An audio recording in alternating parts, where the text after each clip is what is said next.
Pokemon X and Y's gym leaders are by far some of the most undercooked gym leaders I've ever seen. Unlike previous generation, many of the Kalos gym leaders use fewer Pokemon, have poor move variety, and rarely utilize effective strategies like status effects or type coverage. This makes them easy to defeat, especially considering the player has access to a wide range of powerful Pokemon and the newly introduced gimmick, which is Mega Evolution. So my goal here today is to fix the difficulty of the Gen 6 gym leaders. I want to bring these Kalos gym leaders up to par with their past counterparts while giving their team more of an identity. Of course, I'm not just gonna give every gym leader super powerful Pokemon and call it a day. I'm gonna try my best to be fair about this by making them more challenging, but not impossible. While we're on that note, there is a lack of trainers who have access to Mega Evolution during the main story of these games, so I will make it a point to give every single gym leader, after the 3rd gym, their very own Mega Evolution. Now, don't worry, because any gym leaders without a Mega Evolution during the main game will get one during the post game in their rematch team. So, with no further ado,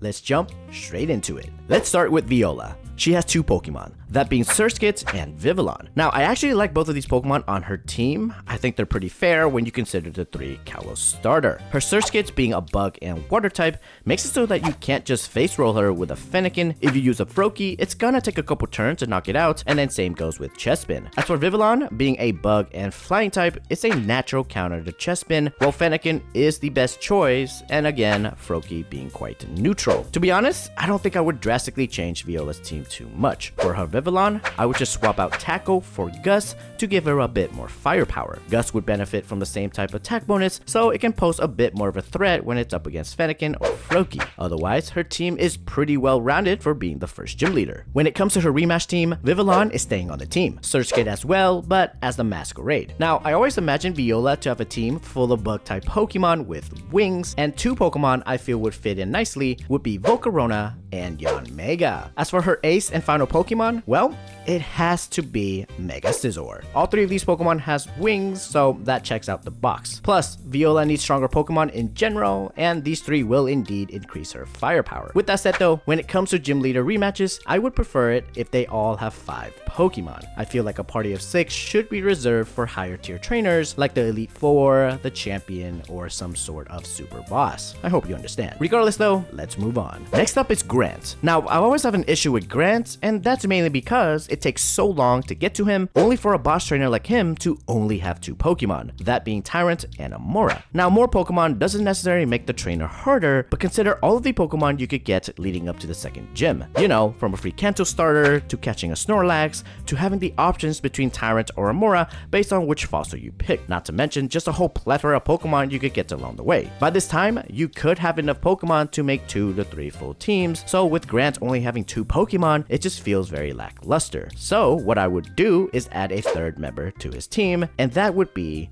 an Aerodactyl. Now, this Aerodactyl will have pressure for the ability with Wing Attack, Rock Tomb, Supersonic, and Bite. Aerodactyl will have coverage for Quilladin. Frogadier will be the best choice, and you wouldn't really want to use Braxton against Grant in the first place. Now, I would keep both of his Tyrants and Amora as they are, albeit with a few level tweaks, since Aerodactyl will be the new ace. Their move pool is actually pretty fair in terms of coverage, so I will leave their movesets untouched as well. Overall, this should make Grant more challenging, but not impossible. As for his rematch team, Grant is the dinosaur guy, so this was a perfect opportunity to build him a dinosaur team. Tyrant and Amora are of course staying on the team, only they will be Tyrantrum and Aurorus respectively. Next, Tyranitar and Rampardos will be joining the team. Tyranitar will be the leading Pokemon to set up the Sandstorm, while Rampardos acts as a physical threat. Finally, his Aerodactyl will be a Mega Aerodactyl, and that would round out his team. Next up, we move on to Korrina. Her team consists of Mienfoo, Hawlucha, and Machoke. I like Mienfoo and Hawlucha, so they get to stay on the team. Machoke, on the other hand, is a Pokemon that is basically on every fighting type trainer's team, so I'm just gonna switch it out with another Pokemon, and I'll get to that a bit later. For now, let's look at her Mienfoo. It has Fake Out, Double Slap, and Power Up Punch. All are decent attacks, but they don't really pack up Punch. To up its firepower,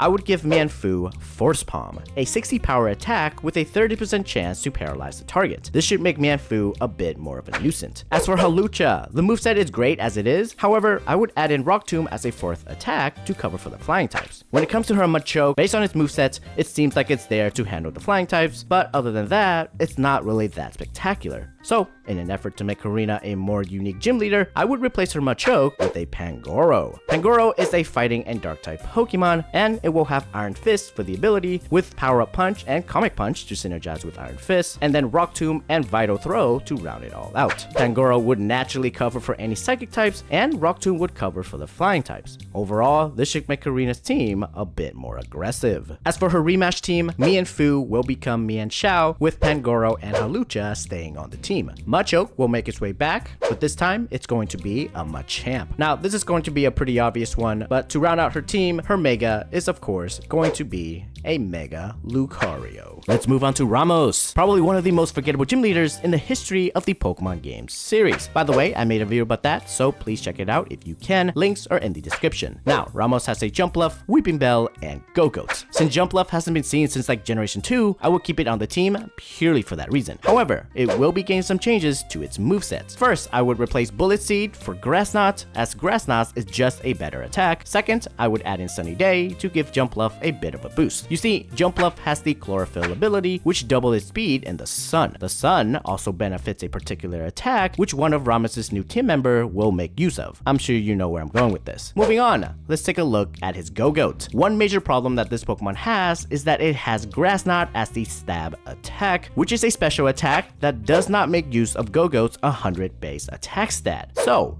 I will be replacing Grass Knot for Seed Bomb. Moreover, I'll be keeping Bulldoze for the fire types, and same goes for Takedown, as that is a solid physical attack. To round out the moveset, I'll also add in Bulk Up so that Go-Goat could boost up its own attack and defense. Now, Weeping Bell has always felt awkward on this team, mainly because it's just not that great, plus it's not a Victory Bell. So I'm just gonna replace it altogether with a Trevenant. Trevenant will have Frisk for the ability, with Will-O-Wisp, which will burn the target, Feint Attack, which is coverage for any psychic types, Horn Leech for the stab and some healing, and Destiny Bond for a cheeky KO. This should make Trevenant a good replacement for Weeping Bell. As for his fourth Pokemon, of course, it has to be none other than Mega Venusaur. Mega Venusaur will have Thick Fat for the ability, with Sunny Day to set up the sun, Sludge Bomb for the stab, and then Solar Beam and Sleep Powder to round it all out. I wanted this team to have a bit of synergy, so ideally Jumpluff would set up the sun so that Venusaur could spam Solar Beam without any drawbacks. If not, Mega Venusaur can still put up some pretty good damage with Stab, Sludge Bomb, and it can even put things to sleep. With these changes, Ramos should feel more like a proper boss. Now, for his rematch team, the 4 Pokemon I mentioned will stay on the team. As for his 5th member, a Pokemon I always wanted to include is actually Sawsbuck. Sawsbuck is a pretty good physical attacker, and since we don't have very many physical attacking grass type trainers out there, I figured it would fit in nicely. Sawsbuck would also synergize pretty well with the sunlight, given that it has Chlorophyll for the ability. It's overall a pretty underrated Pokemon, and I wouldn't mind seeing it show up here. The 5th gym leader on the list is Clemont. His team consists of Emolga, Magneton, and Heliolisk. Now, the thing about Clemont is that he's not that memorable of a gym leader. Both Emolga and Magneton are pretty common Pokemon on electric type trainers, and while Heliolisk is a Gen 6 representative, it's just okay all around. So, to start,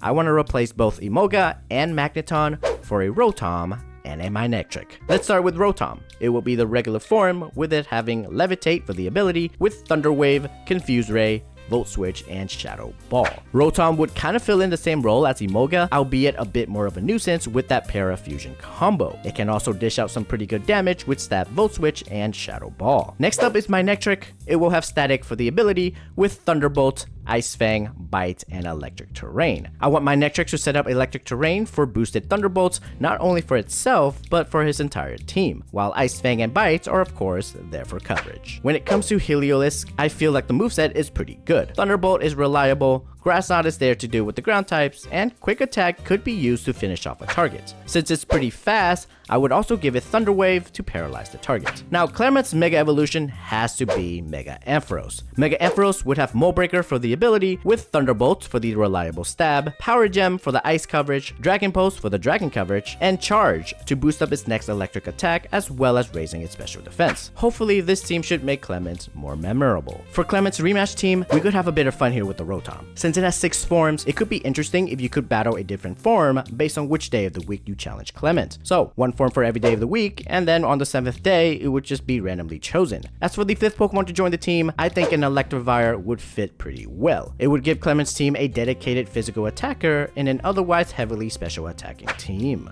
As we get to Valerie, she is the very first fairy type gym leader. Looking at her team, she got Mawile, Mr. Mime, and Sylveon. All are exceptionally really good Pokemon, so I won't be replacing any of them. Of course, this means that Mawile will be her new ace given that it has a Mega form. Now moveset wise, her Mawile is very lacking. Fang Attack is pretty weak at this point in the game, Crunch, while great, doesn't have the stat bonus, and Iron Defense is just okay. For my changes, I would keep Crunch, add in Play Rough and Iron Head to cover for the stat bonus, and then round it all out with Sucker Punch for the priority. These changes should make Mega Mawile feel like a proper ace. Next up is Mr. Mime, and to be honest, Mr. Mime is perfect the way he is, so no new changes there. As for Sylveon, I would switch out Charm for Yawn to give Sylveon the ability to put targets to sleep. Now, Valerie is the 6th gym leader in the game, and that means she should have a 4th Pokemon. The Pokemon I was thinking of giving her is Aromatisse. Now, Slurpuff was a contender to be on her team, but I ultimately decided on Aromatisse as it has a better moveset. And with that, Aromatisse will have Healer for the ability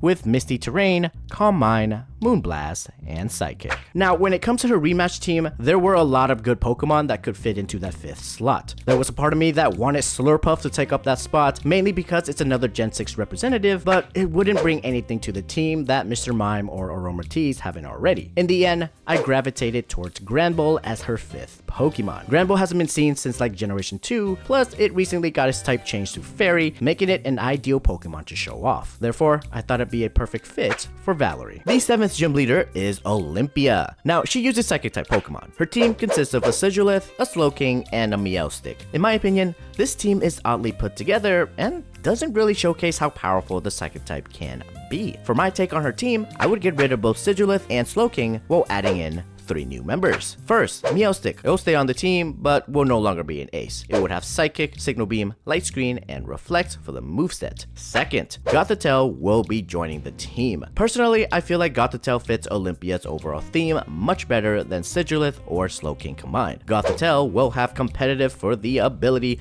with Flatter, Psychic, Calm Mind, and Dark Pulse. Third, Malamar will also be joining this team. This Malamar will have Contrary for the ability with Night Slash, Psycho Cut, Superpower, and Pluck. To round out this team, Olympia will have a Mega Alakazam as her ace. Mega Alakazam will have Magic Guard for the ability with Psychic, Focus Blast, Recover, and Calm Mind. Now, I really like abilities like Competitive and Contrary because they'll make you think twice before lowering the stats of Gothitelle or Malamar. Her Mega Alakazam will be the heavy hitter of the team, while Meowstic supports the team with walls. This could be one of the strongest team in the game, and you know what? I'm totally cool with that. These changes will make Olympia way harder as a gym leader, but I think this is well worth it because it will make the fight so much more fun.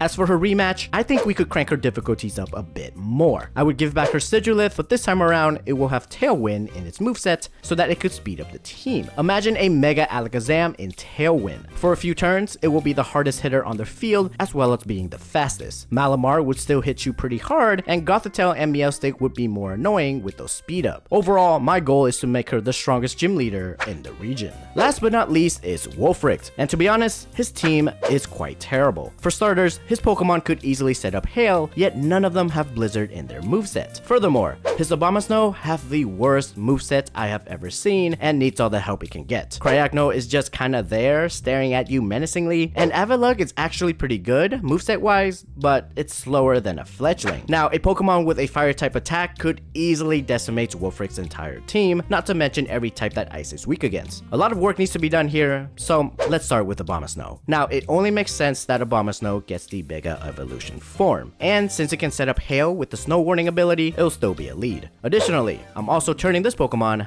into a Glass Cannon. Moveset wise, it will consist of Wood Hammer, Blizzard, Ice Shard, and Focus Blast. Look, defensively, Abomasnow have never been that great, so I figured if it's lucky enough to survive an attack, it should be able to dish out some good damage on its own, and maybe get a cheeky KO with Ice Shard. Next is Cryogno. Now, Cryogno doesn't really provide much to the team, so I'll be swapping it out for a Lapras. This Lapras will have Shell Armor for the ability with Blizzard, Thunderbolt, Brine, and Hail. Lapras will primarily handle the fire types as well as being the secondary Hail setter. Third is Avalugg, and it will stay on the team since it's the region's one of 2 ice type Pokemon. I will also keep its moveset the same as well. As for the 4th Pokemon to join the team, there were a couple solid contenders like Beartick and Walrein. However, I ultimately decided on Mamoswine as it has better stats than Beartick, and I already have an ice and water type on the team with Lapras. Mamoswine will have Snow Cloak for the ability with Icicle Crash, Earthquake, Ice Shard, and Stone Edge. As for his rematch, I think it's only fitting to include Walrein into this team. Walrein is a good mixed attacker that can utilize Blizzard or Avalanche. Both of its ability are pretty useful. Thick Fat to cut the damage of fire types attacks, while Ice Body gives it a bit of regen during Hail. Walrein would be another coverage against fire and rock type Pokemon, and to be honest, Wulfric looks like Walrein, so it just makes sense for it to be on the team.